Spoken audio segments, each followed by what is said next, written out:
Good afternoon. My name is Joaquin Monsalve, and today I will be presenting the effects of inflation on retail sales performance in the United States.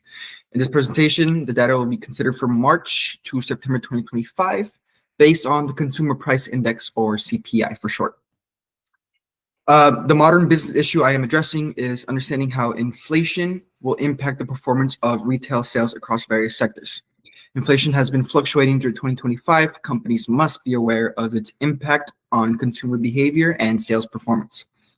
I use information from the U.S. Bureau of Labor Statistics and their Consumer Price Index and the U.S. Census Bureau Monthly Retail Trade Report. In this data, I paid special attention from March to September 2025 and registered their current trends. This analysis is essential when retailers make strategic choices concerning pricing, inventory, and market positioning in the face of inflation. The initial economic model that I use is the supply and demand analysis. In the case of inflation, consumer purchasing power reduces, hence the shifting command curve to the left. This causes a new equilibrium level and quantities demanded decrease at prevailing price levels. This chart represents the changes in the CPI in the main categories every month between March and September.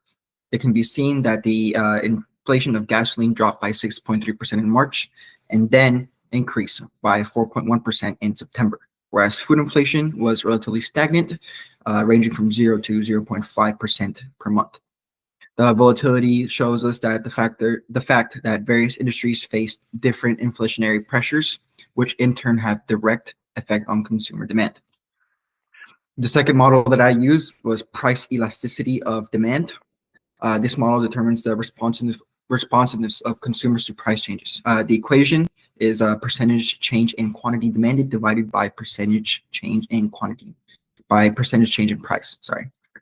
My analysis shows that there are three major patterns according to the data. To start, food and beverages are inelastic. Consumers will never give up on food since it is a necessity. Second, clothing is highly elastic.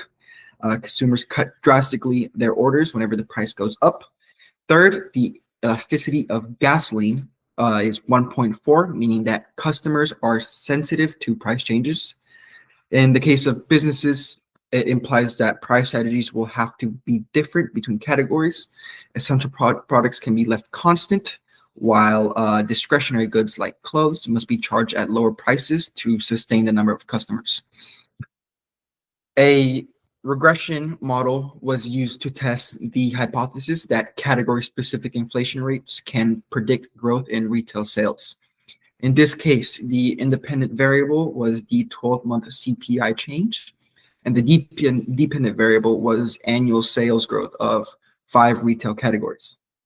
The findings indicate a low R-squared value of 0.047, which implies that changes in inflation can only account for a 4.7% change in sales. This value does not reveal the existence of statistically significant relationships between the two variables.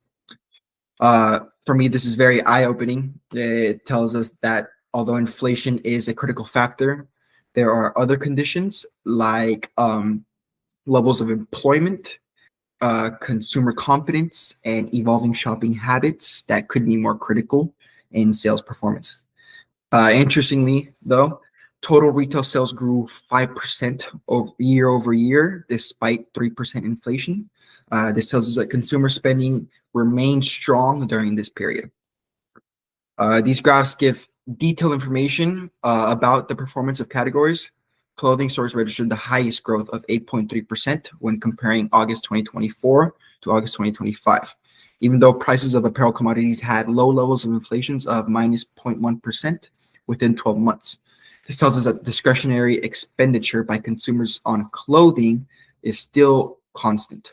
The growth of food and beverage stores was 2.4 below the inflation rate of 3.1, which means that the volume of real purchases declined as more was not purchased by people. Electronics showed slight growth of 0.9% and prices dropped by 0.6. So consumers showed very little interest in electronics, even though prices were favorable. The sales of gasoline stations decreased by 0.7%, which was only matched by a 0.5% reduction in prices, but was relatively proportional. The clustered column chart indicates that food and beverage stores command retail sales of about 85 billion compared to electronics and furniture, which, as you can see, are very minimal. So these insights indicate a number of actionable business insights through the analysis. Essential goods like food continue to show stable demand. This price should not change during inflationary periods. People are still willing to spend money during inflationary periods on non-essential goods such as clothing. Thus, I would recommend essential retailers like food to not change prices and maintain stable. Luxury retailers such as clothes use promotional strategies to incentivize consumers to spend, because as the data shows, they are still willing to spend. And three, businesses monitor inflation trends by specific categories, adjusting pricing and inventory strategies to reflect customer or consumer priorities. So this project displays some of the primary competencies that would help, especially in the contemporary job market today. I was also able to locate and use real economic data when presenting the issue at hand in the government and implementing theoretical concepts to use useful information. The presented technical skills such as Excel regression, data analysis, data visualization, and the statistical interpretation of data using recommendations can be applied to the role of a business analyst or market research analyst and retail strategy promotions positions. As a business intelligence analyst, I would apply the same methods to predict both sales patterns and pricing patterns and market opportunities, offering a combination of economic theory and quantitative analysis proves that I can critically analyze complex business problems and be able to convey findings to my stakeholders. That is all I have to say. Thank you very much.